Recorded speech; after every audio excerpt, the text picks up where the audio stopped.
I work out fasted in my daily intermittent cycle as a default.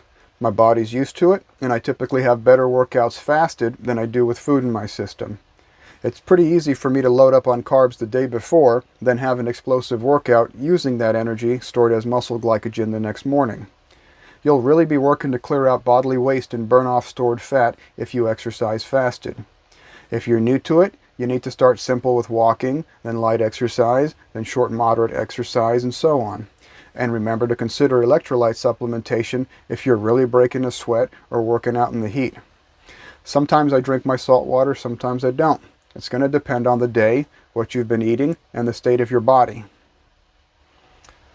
Let's talk about working out during a prolonged fast now.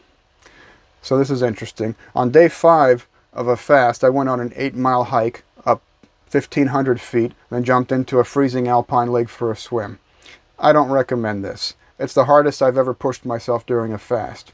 I was doing it in an attempt to exhaust myself and bring down that wired alertness and insomnia that I often get with fasting. It didn't work nearly as well as I was hoping it would. I won't repeat that or any major physical challenges while prolonged fasting. The fasting is challenging enough. Even a moderate 15-minute workout shouldn't be done until you've got a number of fasts under your belt and have some extra energy, and actually feel like experimenting to see if exercise makes you feel better. This is a good time to try some relatively short, moderate exercise, but even this is only for some. Most will do just fine and reap huge benefits from taking it easy on a fast. It's usually a good idea to take walks, do light yoga, and perform easy movements like I outlined in the movement section of this course.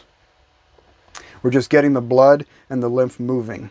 Maybe you break a sweat, maybe you don't. Maybe you're a little out of breath, maybe not. Either way is good. Listen to your body. For those who are trying to build muscle outside of their fast, fasting usually increases growth hormone levels many times over. This is how the body preserves lean muscle mass when food isn't around.